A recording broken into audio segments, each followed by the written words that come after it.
It's Matt McCoy, Stan Jackson. It's The Drive with Jackson and McCoy. Thanks so much for joining us on this Thursday afternoon.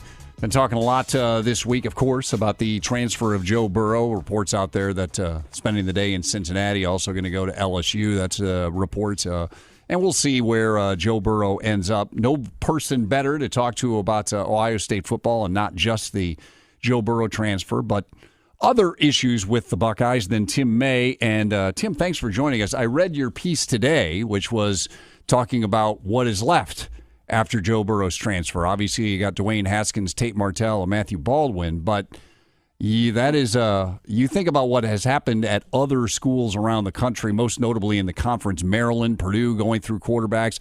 It happened at Ohio State a few years ago. That is thin in terms of college quarterback depth. Is there any way for Ohio State to alleviate that? Can they find, Stan's talked about trying to find a grad transfer, and as you pointed out, that's not an easy thing to do, but what do they do with this thin quarterback core?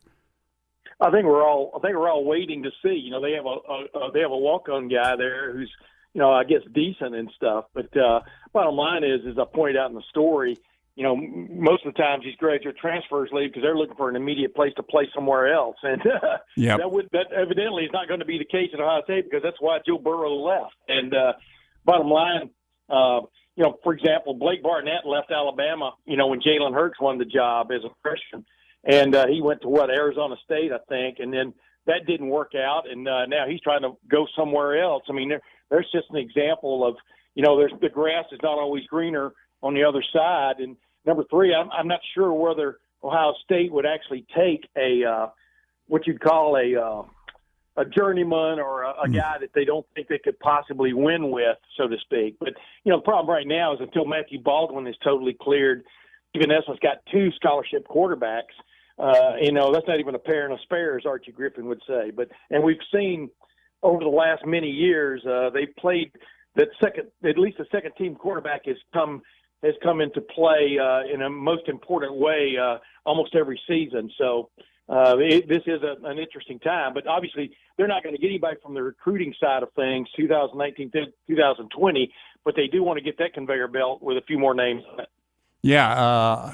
How does this affect Tate Martell in that, Tim? You know, we've heard so much about the possibility of Ohio State running special packages for him. And I guess football is football, and you can't worry about somebody getting hurt.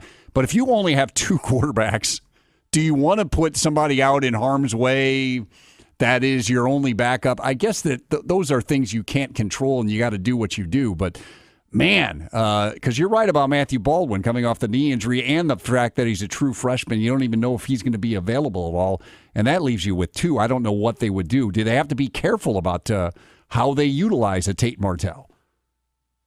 Yeah, but that's like practicing aircraft carrier landings in an FA-18 Hornet. I mean, bottom line is, once you play football, you're in jeopardy. I mean, you know, Urban Meyer obviously has no qualms about having his players run the zone read, his quarterback run the zone read option, you know, and, you know, you can say, well, that's more jeopardy than dropping into the pocket. Well, I'm not necessarily sure the facts will back that up. Number two, you know, I think it would behoove them to get Tate Martell quality snaps, especially early in the year, because he is the backup quarterback, That's right.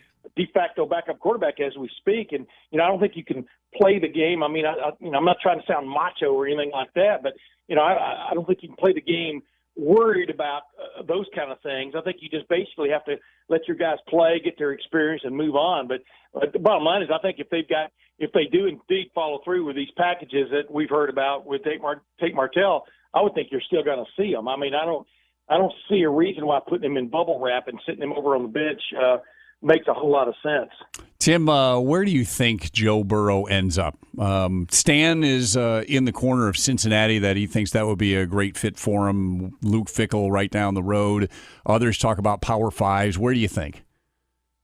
By Stan, do you mean Stan the man? Stan the man, sitting right across from me. Yes. Yeah, I mean, I quoted him in my story, you know, yesterday about this. You know, just about the fact of, like, now it's Dwayne Haskins Jr.'s team, and, you know, but the bottom line is, like, you know, Stan and I have talked a lot, but, you know, there's two ways of looking at this. Do you want to go to a Power 5 team, LSU, obviously, their quarterback situation is in disarray. That might be the best way of putting it. Texas Christian could use a quarterback, it does appear, or at least an outstanding quarterback. And this is what's interesting, before I answer your question, is, we all like Joe Burrow based on our experiences with him, based on what we've seen him do primarily in spring games, but he's not he's not this guy that was a starter for a year and got beat up by somebody else. I mean, he is a little bit of an unknown to these guys. Clearly he has big time talent. Clearly Luke Fickell believes in him or knows about him, et cetera. And then like Stan and I were talking about, it's like the Ben Roethlisberger syndrome. Ben Roethlisberger could have gone to Ohio State if he'd wanted to, but he only started 1 year and was probably a little miffed that Ohio State didn't recruit him earlier than as a quarterback. But what do? You haven't even seen him really play.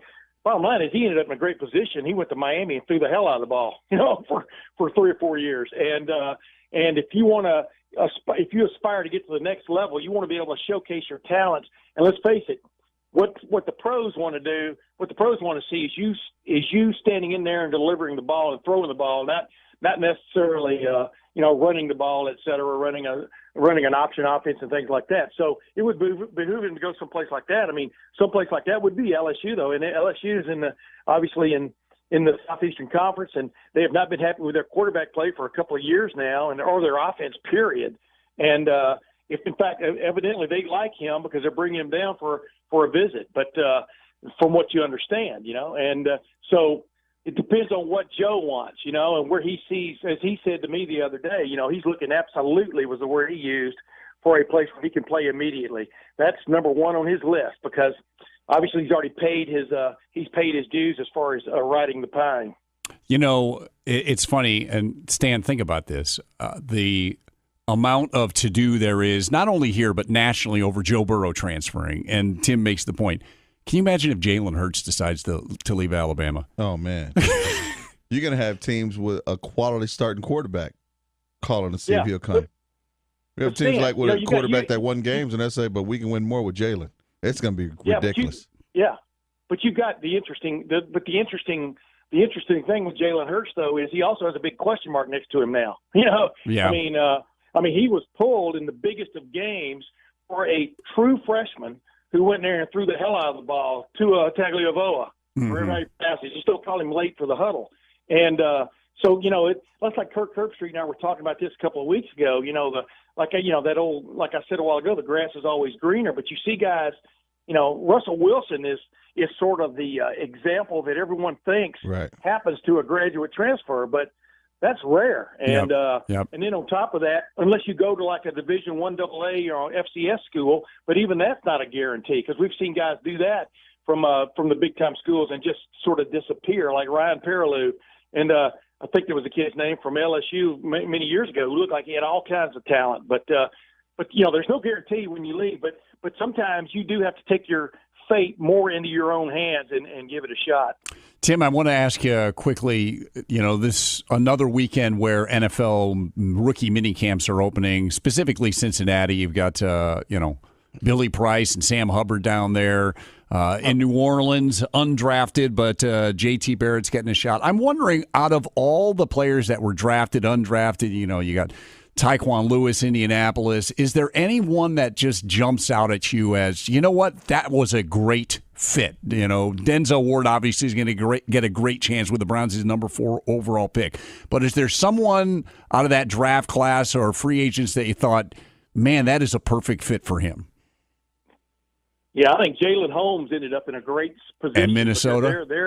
They are hell-bent, exactly, in Minnesota, because they are hell-bent on playing defensive line.